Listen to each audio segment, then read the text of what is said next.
Hello, it's Alex here, also known as Defaultsound, and today I want to do a week roundup or end of week roundup of how far I've got with the Vive development.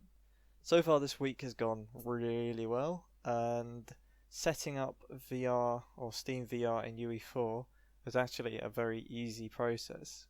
Epic Games have made this really fluid to quickly set up VR, and you can start prototyping with VR really quickly in Unreal Engine 4. So the basic setup of getting the Vive headset and the controllers into Engine was really straightforward. Basically, you can start by making a blueprint pawn, and then in that blueprint, you simply add the motion controller components from the add component list, and then you can pretty much just parent anything to that object. So if you want to see where your controllers are, you will need to parent a static mesh to the motion controller component. Then after that, you're pretty much there. I mean, there was a few problems I ran into with automatically possessing the pawn on play, but once you just pull down those drop boxes and make it automatically control that pawn on start, you're pretty much good to go. And so once I got that working, I could really start focusing on, all the interactions. Now, fortunately, it's really easy to do interactions with the Vive since you know the position of the motion controllers at any point and any parented things on it, so you can just get the XY coordinates or the world location of any controller and then run a ray trace.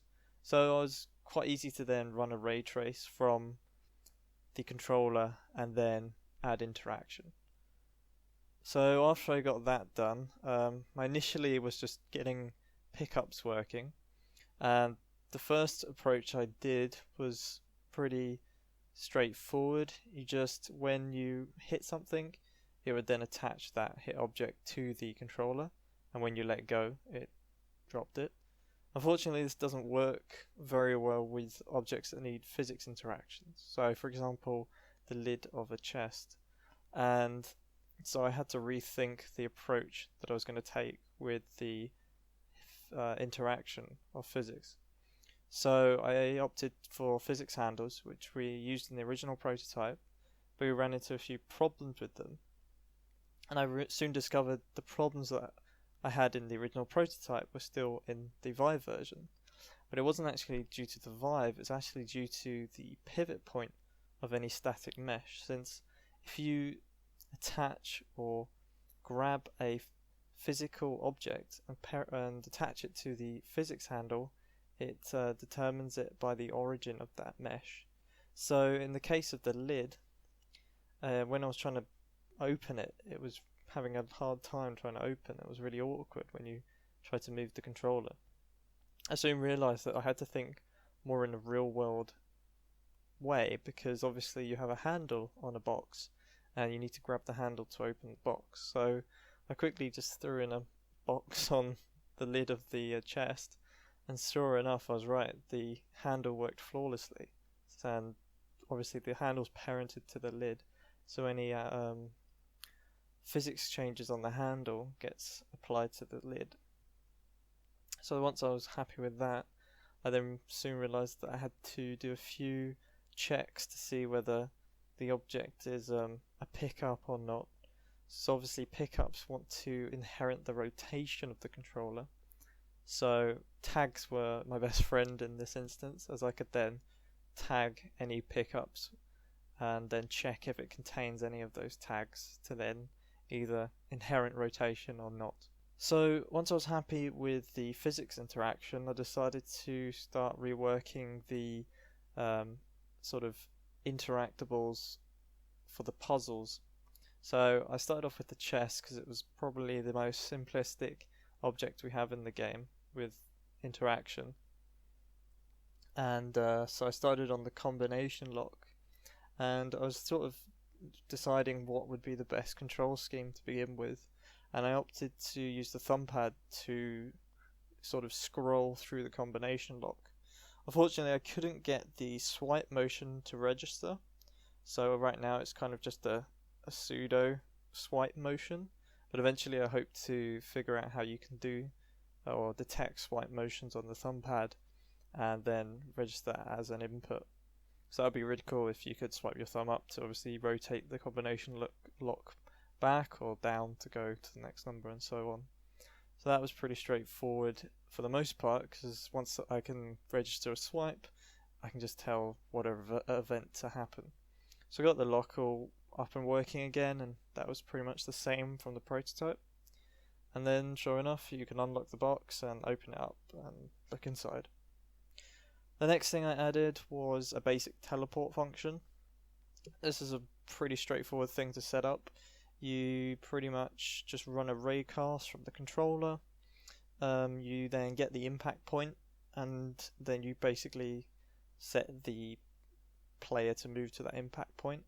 I do a quick tag check to see it's the floor, so I gave a tag to the floor so you can't teleport on the walls, which you could do when I first tested it out. That was kind of interesting. Could be an idea for like a Spider-Man game there. So then you can teleport around, but obviously the next problem I ran into was you could clip your head through the wall, and I think this is a common problem with a lot of VR games.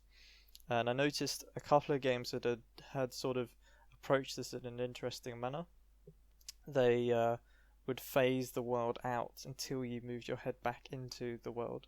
So I sort of decided to follow that idea. Unfortunately, in UE4 I couldn't find any functions that would phase you into the VR lobby, as I would call it. So I decided for now that we're gonna I've got you fade the camera to black. So if you happen to move your head through a wall or through a mesh, the whole world will fade to black until you move your head out of that object.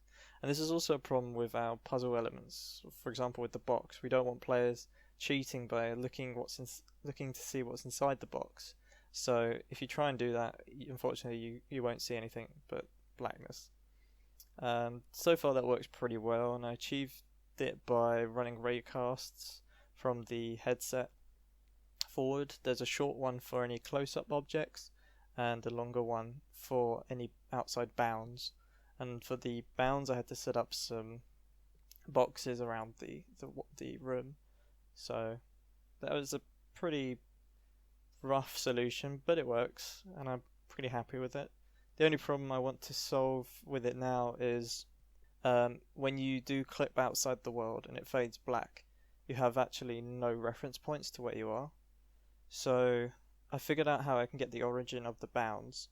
So hopefully that when you teleport, the origin of the bounds never actually goes outside the virtual world. So with that, I could somehow create a marker to show the player where they have to walk roughly back to.